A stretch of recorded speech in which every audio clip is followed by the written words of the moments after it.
నాకు తెలిసినటువంటి ఒక గొప్ప దైవ సేవకుడు ఉన్నాడండి. ఆయన ఒక బ్రాహ్మణ కులం నుంచి ప్రభుని అంగీకరించాడు. ఆయన ఒక్కడే ప్రభుని అంగీకరించాడు. ఆయన అంగీకరించినప్పుడు ఆయనకు డ్రెస్ లేదు, చినిగిపోయిన ప్యాంట్లు కలిగినటువంటి వ్యక్తి.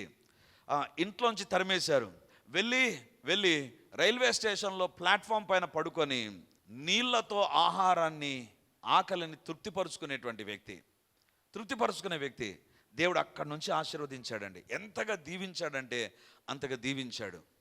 ఆయన దగ్గరికి ఒకసారి కొంతమంది వచ్చారు. ఒక మీటింగ్ స్థలానికి వెళ్ళినప్పుడు, అయ్యా పలానా great leader, so called great leader పిలుస్తున్నాడండి, ఉదయాన్నే ఆయన దగ్గరికి మీరు రావాలి అంట. ఏ టైంలో రావాలి చెప్పాడు, పలానా టైంలో రావాలి. ఈయన అన్నాడు, నేను రానంటారు ఏంటండి, మీటింగ్స్కు మొత్తం ఆయన స్పాన్సర్ చేశాడు. అవునా? ఈ యొక్క ప్రాంతంలో టాప్ లీడర్ ఆయన అంటే ఎవరికైనా ఒక గుర్తింపు, గౌరవం ఉంది. ఆయన రమ్మంటే రానంటారేంటండి? అప్పుడు ఆయన అన్నాడు, అది నా ప్రేయర్ టైం, ఆ సమయంలో నేను దేవునితో మాట్లాడాలి, దేవునికి ఇచ్చిన సమయం అది. ఆ సమయంలో ఆయన రమ్మంటున్నాడు. లేదు సార్, మిగతా టైం అంతా ఆయన బిజీగా ఉన్నాడు, ఆ ఒక్క టైం ఆయనకు ఫ్రీగా ఉంది, కాబట్టి ఆయనను మీరు అక్కడ కలుసుకోవచ్చు సార్. ఆయన కలుసుకుంటే సార్ ఆయన చెక్కిస్తాడు సార్, అదిరిపోతారు మీరు, అంత చెక్కిస్తాడు మీకు. ఈయన అన్నాడు, నో క్వశ్చన్ ఆఫ్ కాంప్రమైజ్. దేవుని బిడ్డలారా, బలమైన సేవ ఈ దినానికి కూడా ఆయన జరిగిస్తున్నాడు. దేవుడు ఆయన ఎంత అత్యధికంగా ఆశీర్వదించాడంటే, అంత గొప్పగా ఫైనాన్షియల్గానేమి, స్పిరిచువల్గానేమి, లేకపోతే తనకు దేవుడు ఇచ్చినటువంటి సంఘ పరిచయం గొప్పగా ఉంది. కారణం ఏంటంటే, తను తప్పుడు నిర్ణయం చేయడానికి భయపడ్డాడు. మీరేలాగూ నడుచుకొని దేవుని సంతోషపరచవలనో అక్కడ జాగ్రత్త. ఎందుకు తెలుసా? అది సరిగా లేకపోతే తప్పుడు నిర్ణయాల్లోనికి వస్తాం.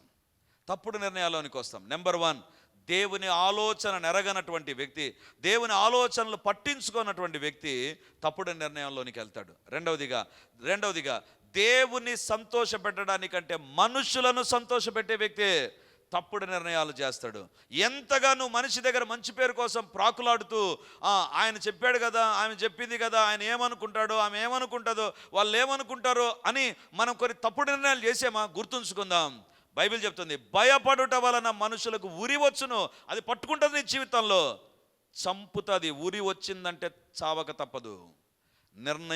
తప్పుడు నిర్ణయాలైతే, మనుషులను సంతోషపెట్టే నిర్ణయాలైతే గుర్తుంచుకుందాం, you have to face the consequences.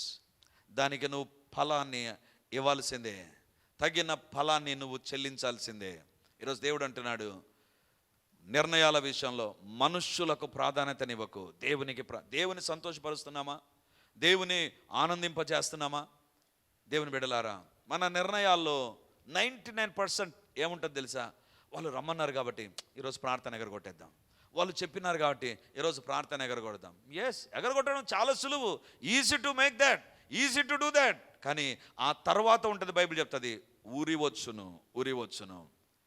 మూడవదిగా, మనిషి ఎక్కడ తప్పుడు నిర్ణయాలు చేస్తాడు? 119వ కీర్తన 104వ వచనం, 105వ వచనం. 119, 104, 105. నీ ఉపదేశము వలన నాకు వివేకము కలిగెను, తప్పు మార్గములనియు నాకు అసహ్యములాయెను. నీ వాక్యము నా పాదములకు దీపమును, నా త్రోవకు వెలుగునై ఉన్నది. నీ ఉపదేశం వలన నాకు వివేకము కలిగెను, తప్పు మార్గములన్నీ నాకు అసహ్యమాయను.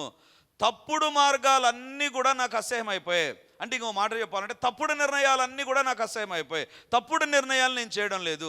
ఎందుకు చేయడం లేదు నువ్వు అంటే, 105వ వచనము, నీ వాక్యము నా పాదములకు దీపము, నా త్రోవకు వెలుగై. తప్పు మార్గంలోనికి వెళ్ళకుండా సరి అయిన మార్గంలోనికి వెళ్ళడానికి వాక్యమైన లైట్ పడుతుంది నా మార్గం పైన. నా మార్గం సరైన మార్గమా కాదా వాక్యం చెబుతుంది. అంటే వాక్యాన్ని చదవనటువంటి వ్యక్తి, వాక్యం దగ్గర గడపనటువంటి వ్యక్తి, వాక్యానికి విలువనివ్వనటువంటి వ్యక్తి జీవితంలో ఖచ్చితంగా తప్పుడు నిర్ణయాలు చేస్తాడు. నీవు బైబిలే చదవవు, సరైన నిర్ణయాలు ఎట్లా చేయగలవు? ఏ రకంగా చేయగలవు? ఈరోజు దేవుడు మాట్లాడుతూ ఉంటున్నాడు. దేవుడు మనతో మాట్లాడే విషయం ఏంటంటే, దేవుని బిడ్డలారా, తప్పుడు నిర్ణయాలు చేయడానికి కారణం ఏంటంటే మన జీవితాల్లో we are not showing obedience to the word of God. దేవుని వాక్యం ఎదుట మనం కూర్చోవడంలే. ఇది నాన్న నీ చేతుల్లో నీకు సోషల్ మీడియా వచ్చింది, 5 నిమిషాలు వాక్యం చదివితే గంటల కొద్ది సోషల్ మీడియా దగ్గర గడుపుతాం. అందుకే మన నిర్ణయాలు తప్పుడు నిర్ణయాలుగా మారిపోయాయి. We give importance to the words are worldly things, worldly news. లోక సంబంధమైన వార్తలకు విపరీతమైన ప్రాధాన్యత. ఎంత ప్రాధాన్యత అంటే ఈరోజు సోషల్ మీడియా ప్రభావం ఎలాంటిది తెలుసా? పెళ్ళైన తర్వాత వంట వస్తుందా రాదంటే, పెళ్ళైన తర్వాత యూట్యూబ్ ఉంది కదా చూసుకొని వంట చేస్తాం అనేటువంటి స్థాయికి వెళ్ళిపోయాం. వంట నేర్చుకో, మనం యూట్యూబ్ ఉంటే చాలు వంట వస్తుందని చెప్పే స్థాయికి వెళ్ళిపోయి. అంత ప్రభావం కదా, అందుకే అందరు సోషల్ మీడియా మీద పడ్డారు. ఇక టీవీలు అయిపోయాయి. ఒకప్పుడు రేడియో, ఒకప్పుడు సినిమా, ఒకప్పుడు రేడియో, ఒకప్పుడు టీవీ, ఇప్పుడు సోషల్ మీడియా. దీని ఎదుట వాక్యం పోతుంది, వాక్యం వినం, చర్చిలోనే ఉంటాం, మెల్లిగా సెల్ ఆన్ చేసుకొని పెట్టుకుంటారు. బైబిల్ చదవండి అంటేనే వెంటనే చూసి తప్పుడు నిర్ణయాలు ఖచ్చితంగా అలాంటి భక్తాగ్రేసర్లు చేస్తారు. సోషల్ మీడియా ఇంపార్టెంట్ అయిపోతుంది, లోక సంబంధమైన వార్తలు ఇంపార్టెంట్ అయిపోయి. ఎందుకు తెలుసా? సాతానుకు తెలుసు, వాక్యాన్ని చదివితే వాక్యం నీతో మాట్లాడుతుంది. ఇది తప్పు త్రోవా, ఇది తప్పుడు విధానం, ఇది తప్పు పని చేస్తున్నావు అని వాక్యం ద్వారా దేవుడు మాట్లాడతాడు. అందుకే సాతాను ఏం చేశాడు తెలుసా? నీకు అవసరమైన ఇన్ఫర్మేషన్ విస్తారంగా, కలర్ఫుల్ ఇన్ఫర్మేషన్. అబ్బా ఎట్లుంటుంది తెలుసా? ఆయన ఏం చేశాడు అని టైటిల్ ఉంటుంది అంతే. ఇంకా అదే మనకు టెన్షన్ పడుతుంది, ఏం చేసింటాడో అని చూస్తాం. లాస్ట్కి ఏముండదు, తుస్సన అయిపోయింటుంది ఆడ. కానీ అంత చదివిన తర్వాత ఇక బైబిల్ చదవాలనిపించదు. దేవుని బిడ్డలారా, ఒక మాట చెప్తాను, ఇది నాన్న నీకు బైబిల్ చదవడం బోర్ అయిపోతుందా? 4 కారణాలు ఉంటాయి, జాగ్రత్తగా వినండి. బైబిల్ నువ్వు చదవడం ఒకప్పుడు భలే చదివేవానివి, విపరీతంగా చదివేవని, ఉదయం లేస్తున్నగానే మధ్యాహ్నము రాత్రి నిద్ర రాకపోతే. ఇప్పుడు అసలు బైబిల్ చదవబుదే కాదు. ఎందుకు తెలుసా? 4 కారణాలు. 1, నీవు రక్షణలో నుంచి దూరం అయిపోయి ఉంటావు. నీ జీవితములో రక్షణ అనుభవంలోంచి దూరం అయిపోయి, నీ జీవితములో రక్షించబడ్డానికంటే ముందు చెడిపోయే వ్యక్తిగా తయారైపోయావు అనుకుందాం. అస్సలు వాక్యం ఇష్టం ఉండదు, చదవబుద్ధి కాదు. కానీ ఎప్పుడెప్పుడు సెల్ పట్టుకుందామా, ఎప్పుడెప్పుడు చూద్దామా. కొంతమంది చూడండి ఎంత అడిక్ట్ అయిపోయి ఉంటారు అంటే, మాట్లాడుతూ ఉంటారు, సడన్గా చూస్తూ ఉంటారు. సడన్గా చూసి ఇంకా ఏదో వీళ్ళు చూడకపోతే ఆ సోషల్ మీడియా మొత్తం నాశనం అయిపోయి బ్లాస్ట్ అయిపోతుందనే ఫీలింగ్లో ఉంటారు. ఎప్పుడు చూడు దాంట్లోనే ఉంటారు. ఖచ్చితంగా అలాంటి వాళ్ళు తప్పుడు నిర్ణయాలు చేస్తారు. దేవుని బిడ్డలారా, నీ రక్షణ అనుభవంలో నుంచి నువ్వు ప్రక్కకెళ్ళిపోయావు అంటే, రక్షణ అనే పాలను నీవు రక్షణ విషయంలో ఎదు నిమిత్తము, వాక్యం అనే పాలు 1 పేతురు 3వ అధ్యాయం మొదటి 2 వచనాల్లో ఉంటుంది. రక్షణ విషయంలో ఎదుగోయేటువంటి వ్యక్తి వాక్యం పైన ఆధారపడతాడు. రక్షణలో పడిపోయేటువంటి వ్యక్తి వాక్యానికి దూరం అయిపోతుంటాడు. నీ జీవితంలో బాప్తీసం తీసుకోండవచ్చు, మారు మనసు పొంది ఉండవచ్చు, ఎప్పుడో. ఇప్పుడు నీ జీవితంలో ఇది ఎక్కువైపోయిందా? నీవు రక్షణలో నుంచి దూరం అయిపోయావు, దేవుని చిత్తంలో నుంచి దూరం అయిపోయావు. దేవుని బిడ్డలారా, రెండవదిగా నీ జీవితంలో వాక్యం ఎందుకు తక్కువైపోతుంది తెలుసా? You are addicted to entertainment. ఏదో ఒక ఎంటర్టైన్మెంట్, ఏదో ఒక ఆకర్షణ నీ జీవితాల్లోకి వచ్చేసి ఉంటుంది. ఒక ఫేస్బుక్లో కానీ, యూట్యూబ్లో కానీ, ఇన్స్టాగ్రామ్లో కానీ ఏదో ఒకటి ఆకర్షణ వచ్చేసి ఉంటుంది. నీ జీవితంలో ఏదో వాక్యం కంటే ఇంకోటి ఏదో ఆకర్షణీయంగా మారిపోయి ఉంటుంది. అదొక ఫ్రెండ్షిప్ కావచ్చు, అదొక చాటింగ్ కావచ్చు, అది ఇంకోటి కావచ్చు. వాక్యం ఎందుకు లేదు నీ జీవితంలో అంటే, you are addicted to some entertainment. అది ఏదో ఒక జోక్స్ కావచ్చు, అది ఏదో ఒక ఈవెంట్ కావచ్చు, ఏదో ఒక సరదా కావచ్చు, ఏదో ఒక దానికి అడిక్ట్ అయిపోయింటావు. That is the reason why వాక్యం లేదు కాబట్టి తప్పుడు మార్గంలోనికి సులువుగా సాతాను తీసుకొని వెళ్తాడు. కీర్తనకారు, నీ వాక్యము నా పాదములకు దీపం ప్రభువా. నేను తప్పు మార్గాల్లో వెళ్లకుండా ఉండాలి అంటే, తప్పుడు నిర్ణయాలు నేను చేయకుండా ఉండాలి అంటే నీ వాక్యం కావాలి. కానీ ఇది నాన్న వాక్యం లేదు మన జీవితాల్లో. ఎంత దారుణమైన పరిస్థితుల్లోనికి వచ్చాము తెలుసా? చర్చికి కూడా వాక్యం తీసుకురామండి, చర్చికి కూడా బైబిల్ తీసుకురాం. ఎవరైనా తీసుకురాకపోతే ఈరోజు మారు మనసు పొందండి, ఖచ్చితంగా మారు మనసు పొందండి. చర్చికే నువ్వు వాక్యం తీసుకురాకపోతే, వచ్చేది దేవుని మందిరం దగ్గరికి, వచ్చేది వాక్యం వినడానికి, వచ్చేది వాక్యం ద్వారా బలపరచబడి, మరి నీ చేతుల్లో బైబిల్ లేకుండా దేవుని దగ్గరకు వస్తున్నావంటే మిగతా సమయంలో నీ బైబిల్కి ఏం విలువనిస్తావో అర్థం చేసుకోవచ్చు. మిగతా సమయంలో దేవునికి ఏ విలువనిస్తావో అర్థం చేసుకోవచ్చు. దేవుని బిడ్డలారా, దేవుడు అందుకే చూడండి, కొంతమందికి చాలా సిగ్గు ఉంటుంది బైబిల్ తీసుకురావడానికి. నాకు అనిపిస్తుంది. అందుకే బైబిల్ ప్రింట్ చేసేవారు చిన్న చిన్న బైబిల్స్ కూడా ప్రింట్ చేశారు. అంటే జోబులో పెట్టుకొని రాగలిగినటువంటి బైబిల్స్ ఉన్నాయి. మన స్టాల్లో కూడా ఉన్నాయి. నీకు బైబిల్ తీసుకురావడం నామోషి అయిపోతే ఇక బైబిల్ చదువుతామన్నటువంటి గ్యారంటీ ఏముంటుంది? చర్చికి బైబిల్ లేకుండా వచ్చేటువంటి వ్యక్తి తన జీవితంలో బైబిల్కి ఇచ్చే ప్రాధాన్యత ఏందో అర్థమైపోతుంది. ఉద్యోగానికి వెళ్ళేటువంటి వ్యక్తి, ఒక ఆఫీసర్ అనుకోండి, గ్రీన్ పెన్ లేకుండా పోతాడండి? ఆయన గజెటెడ్ ఆఫీసర్ ఉండాలి అతని దగ్గర. అందుకే అతను ఏం చేస్తాడంటే జోబులో ఒకటి పెట్టుకుంటాడు, కార్లో ఒకటి పెడతాడు, ఆఫీస్లో ఒకటి పెడతాడు. ఎందుకు తెలుసా? అతనికి చాలా ఇంపార్టెంట్ అది.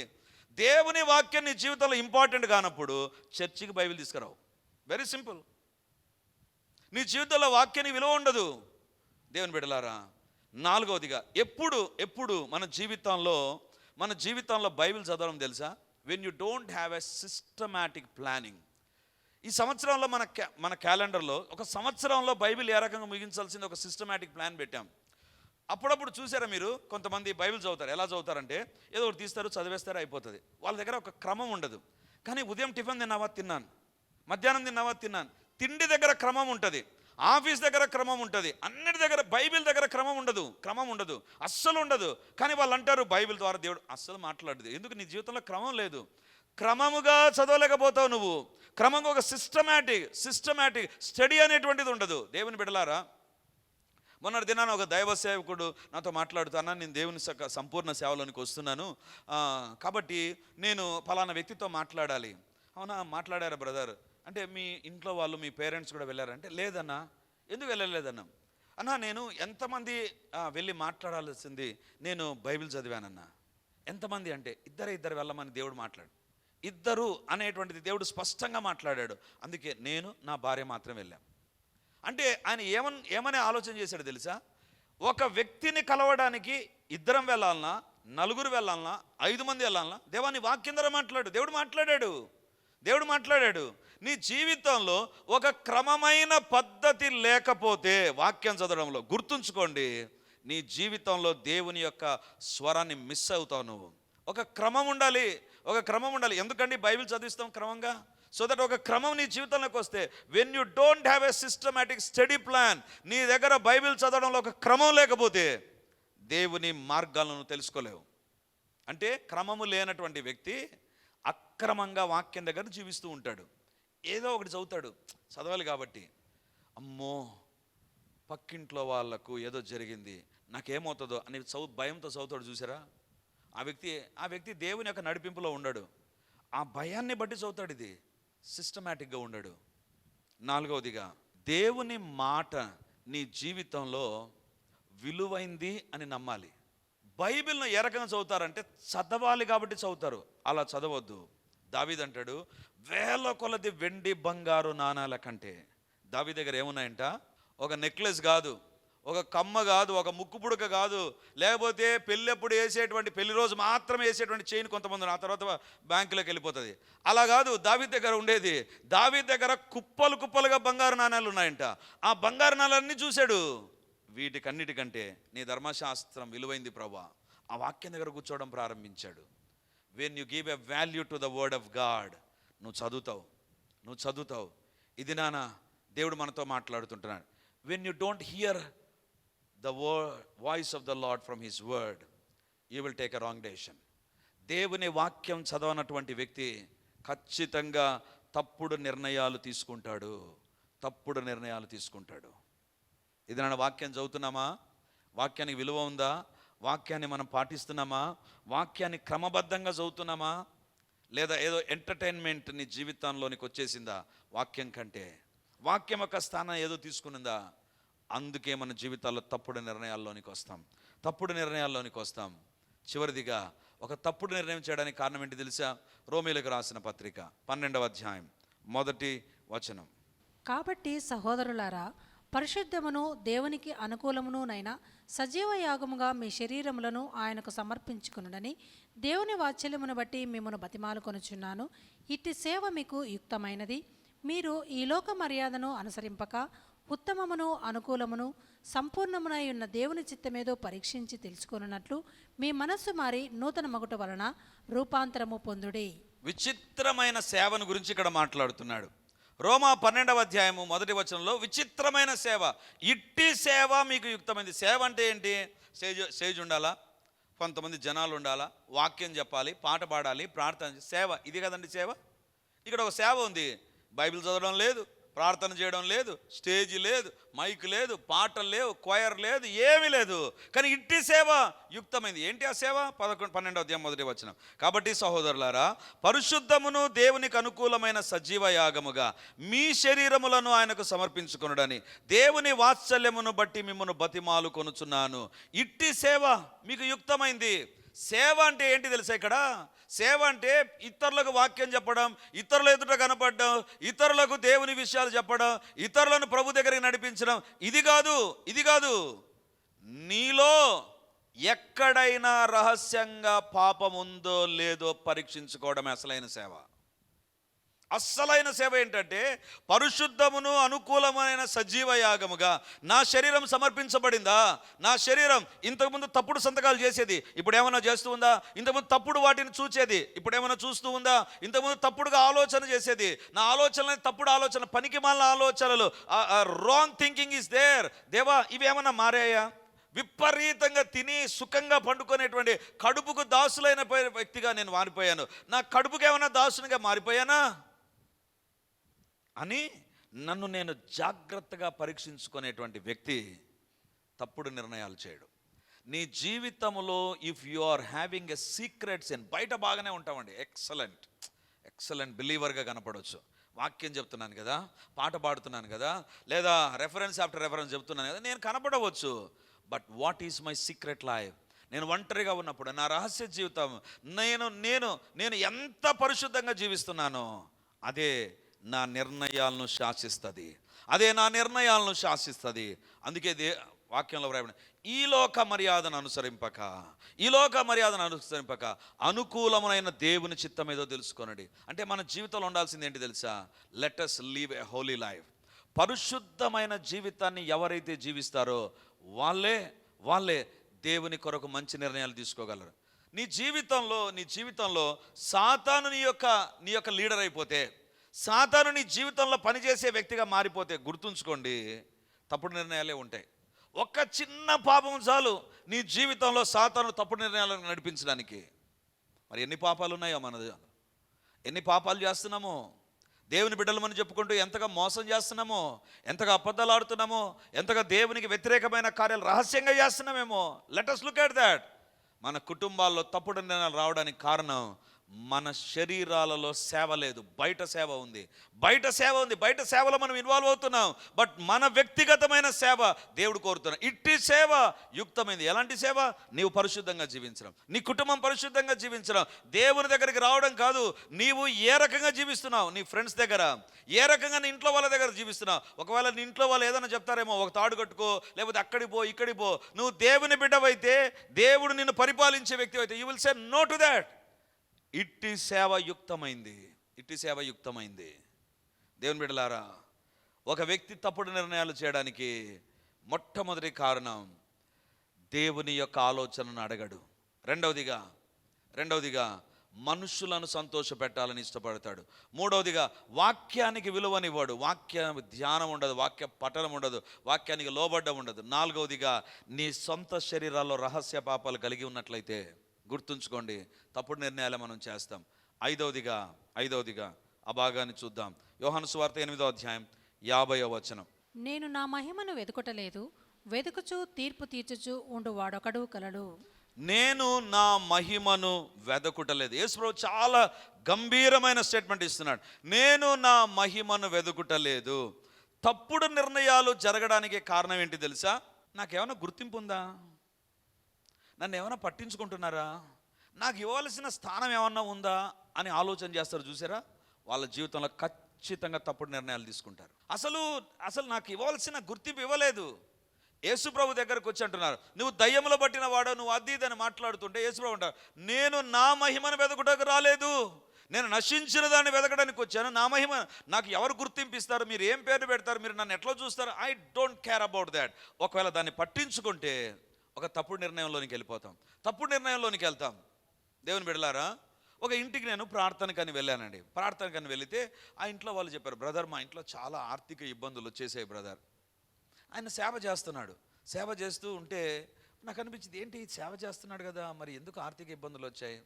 నేను అడిగాను, అమ్మా ఏమనుకోవద్దు, అసలు ఎందుకు వచ్చాయి ఆర్థిక ఇబ్బందులు అని అడిగితే, ఆయన ఆ సేవ చేసేటువంటి సేవకుడు తలదించుకున్నాడండి. వాళ్ళ భార్య ఏమనిందంటే, ఏం లేదన్నా, ఈయనతోనే సమస్య అన్నది. ఏంటి, ఈయన సేవ చేస్తున్నాడు కదా, ఈయనతో ఎందుకు సమస్య అని నేను అడిగితే, ఏం లేదు, వాళ్ళ కుమార్తె పెళ్లి చేసే విషయం వచ్చింది. పెళ్లి చేసే విషయంలో ఈయన ఏం చేశాడు తెలుసా, నా బంధువులు ఇంత హంగామా ఆర్భాటం చేశారు, నా కుమార్తె వివాహము అంతకంటే ఒక్క ఇంచు కూడా తగ్గడానికి లేదు అని, డబ్బు లేదు ఈయన దగ్గర, అప్పు చేసి పెళ్లి చేశాడు. అయిపోయిందన్న పెళ్ళి బ్రహ్మాండ, అందరు మెచ్చుకున్నారు, అబ్బాబాబా ఏం చేసావన్న, వాళ్ళ పెళ్ళి కంటే నీ పెళ్ళి సూపర్ అని చెప్పారు. అయిపోయింది. పెళ్ళి అయిపోయిన తర్వాత నెక్స్ట్ మంత్ అప్పుల వాడు వచ్చాడు, అయ్యా వడ్డీ ఇవ్వు, నెక్స్ట్ మంత్ ఇస్తాను.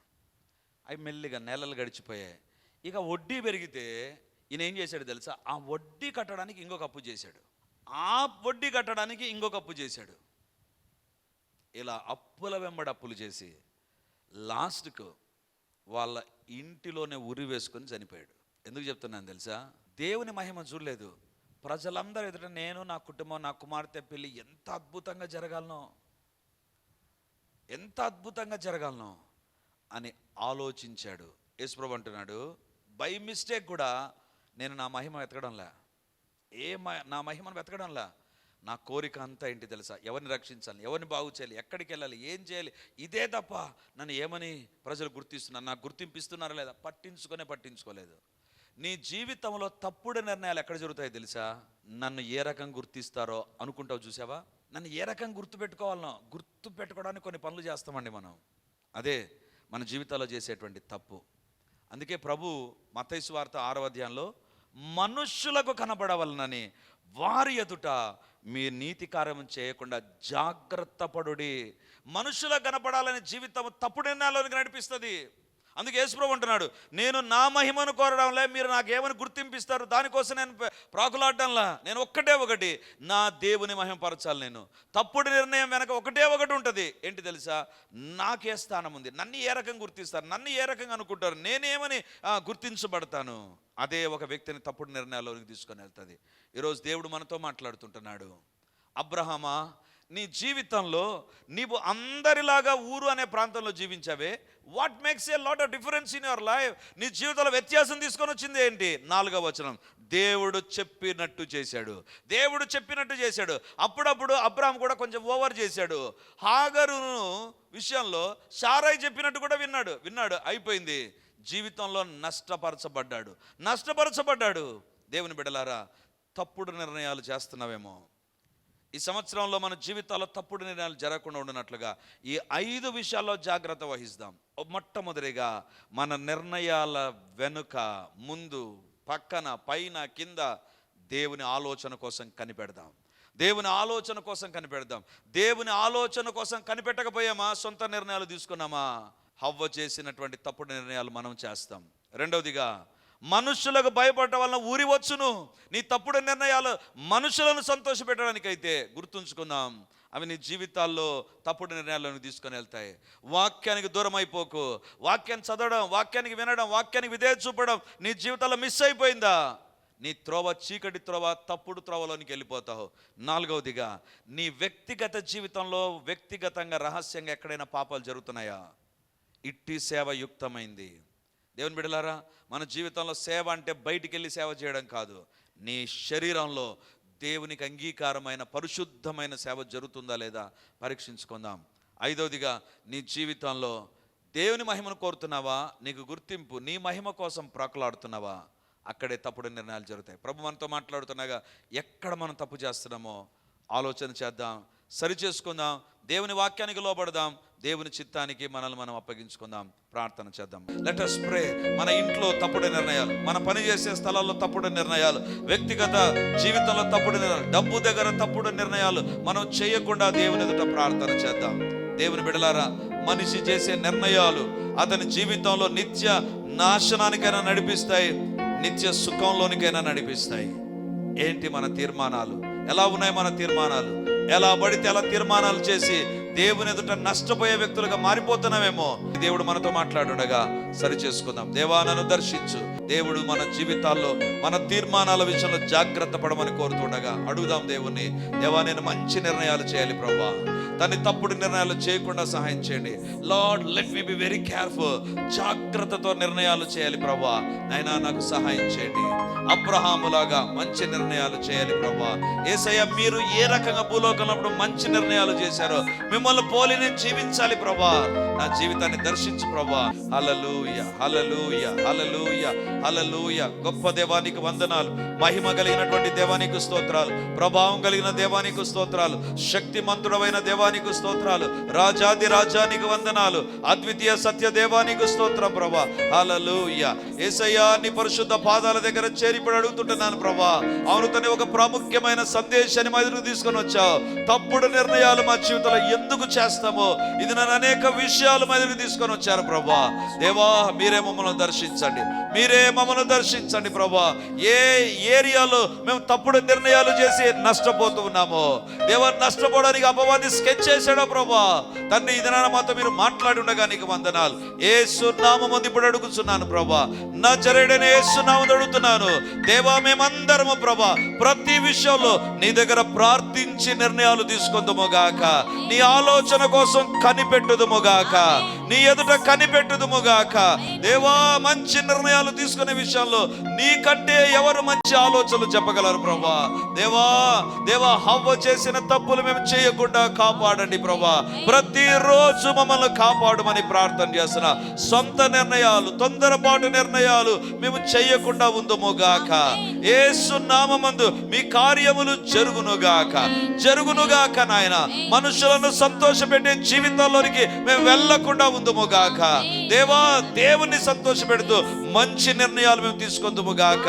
దేవా మేము ఏది చేసినా తండ్రి మనుషులను సంతోషపెట్టడానికి కాక నాయనా, మనిషే దేవుడు దేవుడే అని తండ్రి మీ యొక్క హెచ్చరికలకు మేము లోబడ్డానికి సహాయం చేయండి ప్రభా. మేము ఎలాగో నడుచుకొని దేవుని సంతోష పెట్టాలనో, మనుషులను సంతోష పెట్టేవారం కాక దేవుని సంతోష పెట్టాలనో మీరే మాకు సహాయం చేయండి. ప్రతి విషయంలో మేము చేసే ప్రతి పని దేవుని సంతోషాన్ని కలగజేస్తుందా లేదా అని మేము ఆలోచించి నిర్ణయం తీసుకోవడానికి సహాయం చేయండి ప్రభా. నీ వాక్యము వెలుగు మా త్రోవలకు, అసత్యమైన తన లోక సంబంధమైన పాపిష్టి త్రోవల్లో మేము వెళ్లకుండా కాపాడగలిగింది నీ వాక్యమే. ఆ వాక్యమునే మేము దూరం చేసుకోకుండా ప్రతిరోజు ఆ వాక్యాన్ని చదువుదుముగాక. ప్రతిరోజు ఆ వాక్యాన్ని చదువుదుముగాక. ప్రతిరోజు ఆ వాక్యాన్ని మా చేతులతో మోసే కృప మాకు కలుగునుగాక. దేవా మీరే మమ్మల్ని దర్శించండి నాయన. మా జీవితాల్లో ప్రభా, మా జీవితాల్లో మా నిర్ణయాలలో మేము ఎల్లప్పుడూ నాయన ఎల్లప్పుడూ తండ్రి పరిశుద్ధంగా మా శరీరాలను మేము ఉంచుకోవడానికి సహాయం చేయండి. ఎక్కడ కూడా నాయన అపవిత్రత కానీ లోకానికి కానీ మా శరీరంలో చోటు లేకుండా ప్రతి ఒక్కరు వ్యక్తిగతమైన ఈ యుక్తమైన సేవ మేము చేయడానికి కృపనివ్వండి ప్రభా. మనుషుల ద్వారా గుర్తించబడాలని, మనుషుల ద్వారా తండ్రి గణపరచబడాలనే ఆలోచన మా జీవితాల్లో మమ్మల్ని తప్పుడు మార్గాల్లో నడిపిస్తుంది నాయనా. నీ మహిమనే కోరే వ్యక్తులుగా, నీ మహిమనే ఇష్టపడే వ్యక్తులుగా మేము ఉండడానికి సహాయం చేయమని మమ్మల్ని మేము తగ్గించుకుంటూ మీ నామాన్ని హెచ్చిస్తూ యేసయ్య పరిశుద్ధ నామమందు ప్రార్థించి అడిగి పొంది ఉంటున్నాము తండ్రి. Amen amen. Praise the Lord. యేసుక్రీస్తు పరిశుద్ధ నామందు ఈ యొక్క విమోచన గడి అనే టీవీ కార్యక్రమాన్ని వీక్షిస్తున్నటువంటి దేవుని బిడ్డలారా, మీ ఒక్కొక్కరికి నా హృదయపూర్వకమైనటువంటి వందనాలు, శుభములు, ప్రార్థనలు తెలియజేస్తున్నాను. దేవుని యొక్క ఉచితమైన కృపను బట్టి ప్రతి ఆదివారం ఉదయం 9:30 గంటలకు మొదటి ఆరాధన రెడీమర్ చర్చ్లో జరుగుతూ ఉంది. వందలాది మంది ప్రజలు హాజరై దేవుని దీవెనలు పొందుతుంటున్నారు. మీరు కడప చుట్టూ ఉండేటువంటి గ్రామాల్లో ఉండేటువంటి వారైతే, సమీపాన ఉండేటువంటి వారైతే ఆదివారం ఆరాధనకు తప్పకుండా హాజరై దేవుని దీవెనలు మీరు పొందాలని కోరుతుంటున్నాను. మీకోసం ప్రత్యేకంగా దేవుని యొక్క సందేశం, ప్రత్యేకమైన ప్రార్థనలు, వ్యక్తిగతంగా మిమ్మల్ని కలుసుకొని మీ గురించిన విషయాలు తెలుసుకొని ప్రార్థించాలని మేము సిద్ధంగా ఉన్నాం. కాబట్టి ఈ యొక్క రెడీమర్ చర్చ్ కడప నడిబొడ్డున ఉండేటువంటి కోటిరెడ్డి సర్కిల్ దగ్గర నారాయణ కాలేజ్ ఎదురుగా ఉండేటువంటి ఇంతకుముందు ఉన్నటువంటి స్టార్ థియేటర్లో ఇప్పుడు జరుగుతూ ఉంది. కాబట్టి తప్పకుండా ఇతర ప్రాంతాల నుంచి వచ్చే వారికి కూడా బస్ ఫెసిలిటీ కూడా చాలా దగ్గరగానే ఉంటుంది. కాబట్టి తప్పకుండా మీరు మీ కుటుంబాలు హాజరై ఈ వాక్యపు దీవెనలు, ప్రార్థనా శక్తిని, దేవుని యొక్క అద్భుతమైనటువంటి సన్నిధిని ప్రతి ఆదివారం ఉదయం 9:30కు జరిగేటువంటి ఆరాధనలో హాజరై దేవుని దీవెనలు పొందాలని కోరుతూ ఉన్నాను. సాయంత్రం 7 గంటలకు కూడా రెండవ ఆరాధన ఉంటుంది. తప్పకుండా ఈ 2 ఆరాధనలకు మీరు హాజరై దేవుని దీవెనలు పొందాలని కోరుతూ ఉంటున్నాను. మరిన్ని వివరాలకు ఈ కింద కనబడుతున్నటువంటి నంబర్ 9855669572 లేదా 9440407722కు మీరు కాల్ చేసి వివరాలు తెలుసుకోవాల్సిందిగా కోరుతున్నాను. God bless you.